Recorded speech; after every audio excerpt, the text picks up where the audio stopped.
तो अपने YouTube channel में आपका फिर से स्वागत है दोस्तों। फिर से प्रस्तुत है हम एक नई जोश और नई ऊर्जा के साथ दोस्तों आपके सामने एक नए टॉपिक के साथ जो कि गणित का जादू है। कक्षा 5 का जो तीसरा यूनिट है, हमने 2 यूनिट ऑलरेडी कंप्लीट करा दिया है। मैं हर एक यूनिट कंप्लीट कराऊंगा। बस एक छोटा सा आइडिया ले लीजिए। ठीक है, बहुत डीप में नहीं पढ़ना है। डेमो टीचिंग में आपसे मान लीजिए पूछ लीजिए वर्ग पढ़ाओ बच्चों को कैसे पढ़ाओगे। तो बस इससे हमको आइडिया लेना है और कुछ नहीं। इसका थीम क्या है उसके बारे में जानेंगे। ऑलरेडी मैंने हिंदी की रिमझिम की बुक की सारी कविताएं कंप्लीट करा दी हैं, कक्षा 5 की भी। तो जिन्होंने नहीं देखा वो जाके वीडियो देख लें। बाकी पसंद आए तो सब्सक्राइब कर दीजिएगा। बस हम आपसे इतनी उम्मीद करते हैं, फ्री में करना है। ठीक है, चलिए स्टार्ट करते हैं। टॉपिक है कितने वर्ग।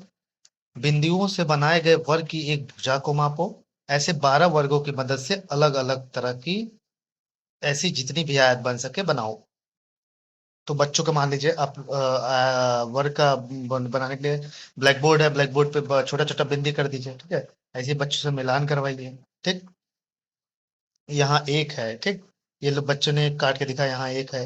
हर आयत 12 बराबर वर्गों में से बनी है, इसलिए इन सबका क्षेत्रफल समान है, लेकिन इनके घरों की लंबाई अलग अलग है।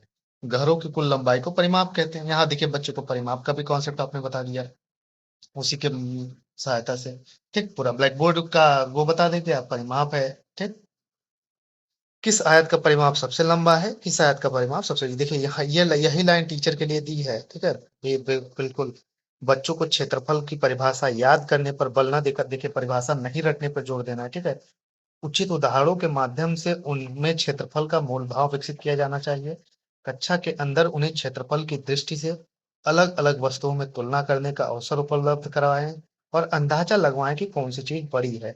डाक टिकट, पट्टियां, पैरों के छाप, कक्षा की दीवारें आदि वस्तुओं की तुलना के लिए उपयोग में लाया जा सकता है। ठीक है, तो अगर आप डेमो टीचिंग कर रहे हैं तो उसमें पत्तियों का उपयोग कर लीजिए, डाक टिकट का उपयोग कर लीजिए, पैरों का छाप कर लीजिए। तो इससे बच्चे वास्तविक जीवन से जोड़ना सीखिए। ठीक है, यही सब चीजें इंपॉर्टेंट, हमको यही सीखनी है। डाक टिकट माप लिए, बच्चों को दे दिया आपने डाक टिकट मापने के लिए, देखिए इसमें दिया है डायग्राम के साथ।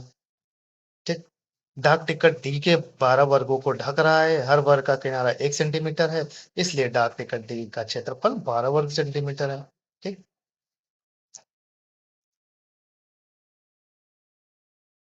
तो बच्चों को डाक टिकट अंदाजा लगाने के लिए बोलिए किसका क्षेत्रफल ज्यादा है, तुम्हारे पैरों की छाप का या इसकी किताब के पन्ने का। किसका क्षेत्रफल कम है, 2 5 रुपए के नोट एक साथ या 100 रुपए का एक नोट। तो ऐसे बच्चों का एग्जाम्पल दीजिए। ठीक है, मेरा हाथ कितना बड़ा। यह तुम कैसे मालूम करोगे कि किसकी हथेली बड़ी है, तुम्हारी या मेरे दोस्त की। तुम्हारी हथेली का क्षेत्रफल कितना है वर्ग सेंटीमीटर में, तुम्हारे दोस्त की हथेली का क्षेत्रफल कितना है वर्ग सेंटीमीटर में। ठीक है, तो दोस्तों ये देखिए ऐसे ही उसमें छोटे छोटे उसमें वर्ग में बांट दीजिए तो हमको पता चल जाएगा आसानी से। मेरे पैर का निशान लंबा है, लेकिन मेरे पैर का निशान चौड़ा है। तो किसका पैर बड़ा है, मेरे पैर का निशान। किसके पैर का निशान बड़ा है, तुम्हारा या तुम्हारे दोस्त का। ठीक है, ये सब चीजें क्वेश्चन में, ये सब चीजें बहुत जरूरी नहीं है। जो जरूरी हम वही देखेंगे। ये देखिए पैरों के निशान को आप उदाहरण में दे ला सकते हैं। चींटी का पैर ले लीजिए, अपना पैर ले लीजिए, हाथी का पैर ले लीजिए और बड़ा पैर ले लीजिए किसी का। तो ऐसे ही बच्चों के सामने उदाहरण देना है। ठीक है, क्षेत्रफल जल्दी मालूम करने के लिए इस प्रकार के बड़े वर्ग और आयत बनाओ बच्चों के लिए। देखिए ऐसे बच्चे बनाएंगे। चीता,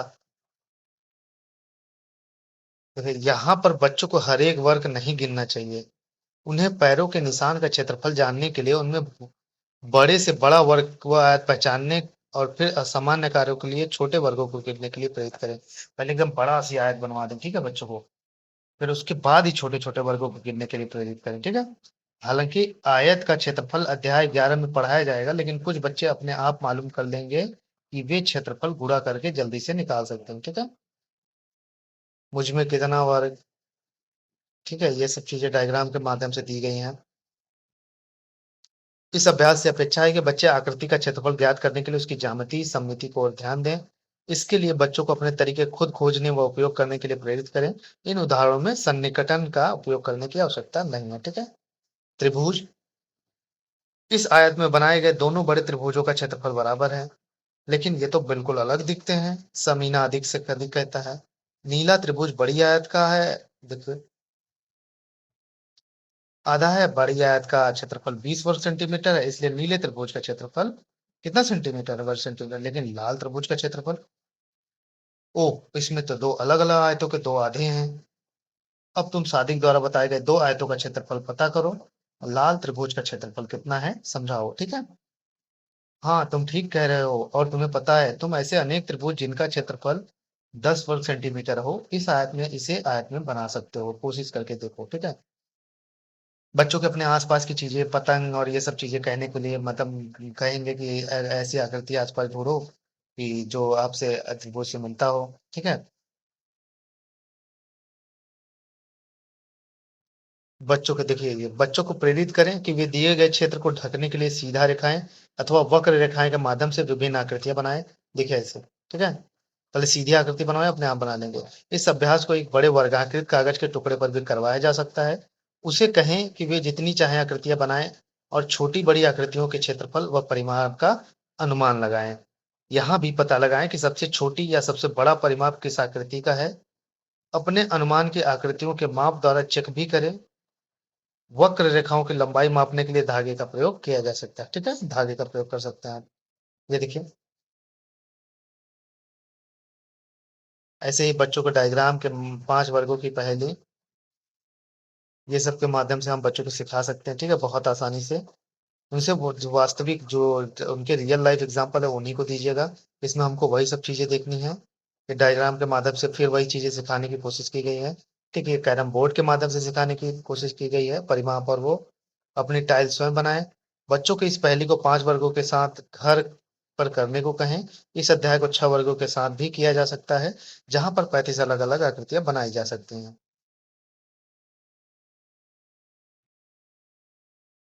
तो ये बच्चों की गतिविधियां कराई गई हैं, वो हमको बहुत ध्यान नहीं देना है। देखिए, बहुत मैं ये मत सोचिए कि मैं ऐसी चीजें छोड़ता जा रहा हूँ, बस इसमें मैं डायग्राम के सहायता से मदद कर रहा हूँ आपकी, देखिए।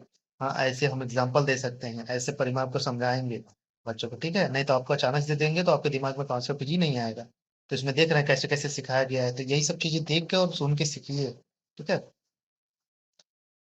तीन देखिए, 3 और 4 कक्षा में अलग अलग आकृतियों जैसे वर्ग, आयत, त्रिभुज, षटकोण, वृत्त आदि के उपयोग से फर्श पैटर्न बनाकर देखा गया था कि वह बन सकता है या नहीं। अब बच्चों को उन्हीं आकृतियों में थोड़ा परिवर्तन लाकर अलग अलग आकृतियां बनाने को कहें। ऊपर के अभ्यास से छात्रों को यह पता लग जाना चाहिए कि वर्ग की मदद से कितनी अलग अलग आकृतियों को बनाया जा सकता है, ठीक है? तो दोस्तों, इसी के साथ हमारा ये टॉपिक भी खत्म होता है। बस इसमें ध्यान दीजिए, आप डायग्राम कैसे बनाना है, बच्चों के सामने एग्जाम्पल कैसे प्रस्तुत करना है, किस विषय का एग्जाम्पल ले लें। जैसे इसके वर्ग में देखिए, ब्लैक बोर्ड का ले लीजिए, टाइल्स का ले लीजिए, कैरम बोर्ड का ले लीजिए, ठीक है? ये सब एग्जाम्पल में हम प्रयोग कर सकते हैं।